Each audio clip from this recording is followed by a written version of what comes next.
It's not often it can wholeheartedly be said that something costing £3,000 can be markedly better than an equivalent worth a whopping £60,000. But in the case of the Tudor Heritage Chronograph versus the Rolex Daytona 6239, it's a clear-cut, no-nonsense, put your house on it statement. Here are 3 reasons why. Looking to buy, sell, or exchange a premium watch?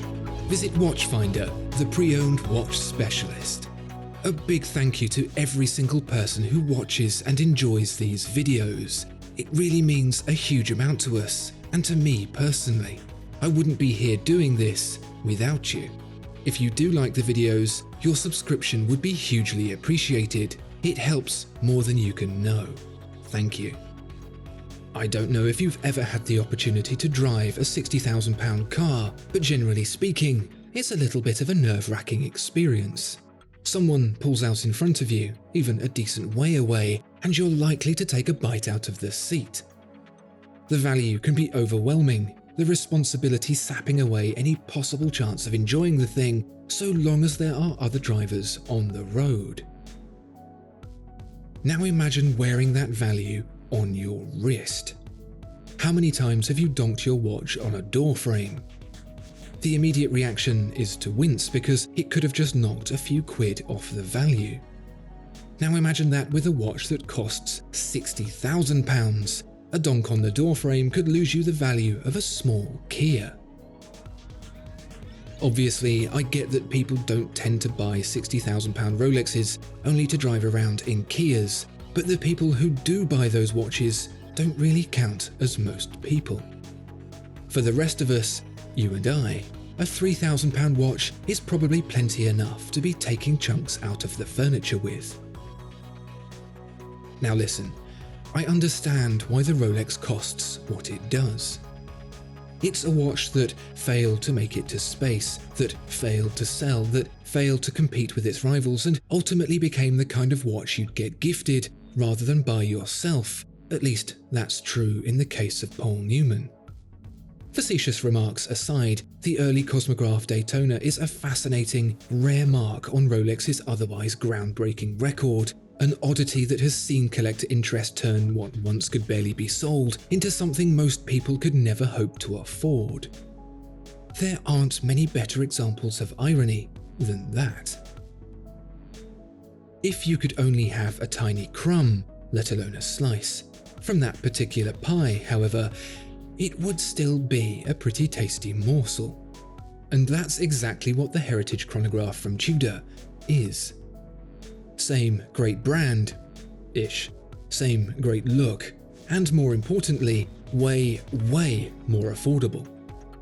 Is the real deal worth 20 times as much? That's a hard case to argue.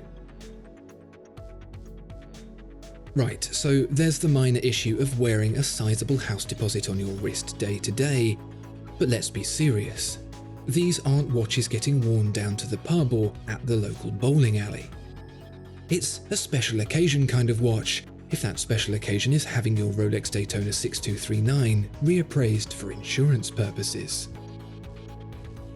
But if you were to lose your marbles and actually wear a near irreplaceable watch outside in the real world with all the robbers and icy puddles and muggy air, you'd very quickly realise something about the 6239 that might come as a little bit of a surprise. It's tiny.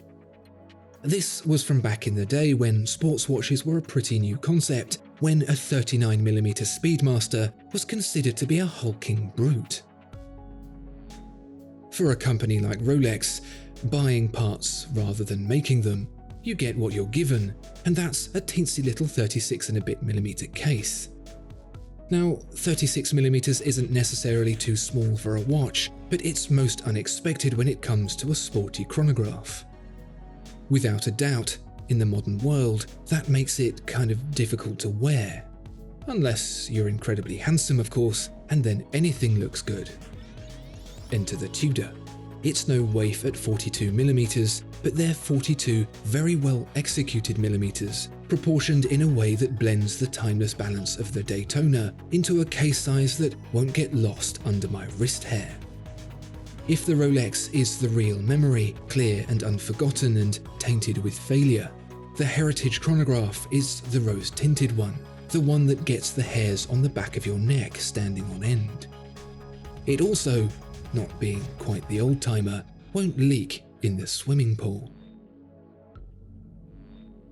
But wait a second, because that fancy expensive Rolex has got a fancy expensive movement in it, hasn't it?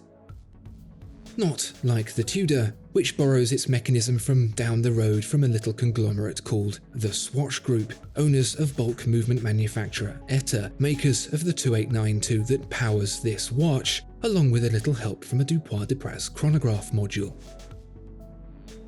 Well, I'm afraid to say that no, that's not the case.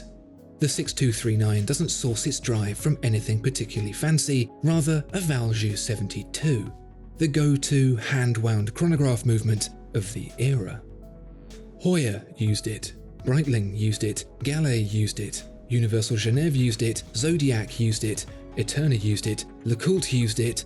In fact, there are estimated to have been some 750,000 Valjoux 72s produced in its quarter-century lifespan. And guess who Valjoux is owned by now? The Swatch Group. I suppose history really does repeat itself, because that kind of makes the distinctly non-in-house movement in the Tudor a more historically accurate approach than fitting one of Tudor's very own. What it certainly doesn't do is make the 6239 a better choice. Funny thing is that, back then, the manufacture of the movement wasn't really much of a big deal. Rolex weren't trying to appeal to collectors of luxury items. They wanted to sell a hard-wearing, affordable sports chronograph to the average Joe. And although that hasn't changed of the 6239 specifically, it's Tudor now that respects those values most between the modern brands. All you have to do is compare the watches both companies make now with the ones they made then to see how true that is. If you've got the means to purchase a vintage Rolex Daytona 6239, then you're buying into a slice of history that just can't honestly be replicated by something made this century. But as a singular benefit of many that can be reaped in the purchase and enjoyment of a watch, it's a hard one to justify in isolation. Unless you're in attendance at the New York trendy expensive sweater convention, and you absolutely have to have the most expensively trendy watch there is, the Tudor ticks so many more boxes such that the Rolex doesn't even bear considering. Well, I mean, if you can afford the Daytona, you may as well just have both. Discover more exceptional watches at Watchfinder. Thank you so much for watching this video. If you enjoyed it, please do consider giving it a like and subscribing to the channel. If there are any watches you'd like to see featured, please let us know in the comments below.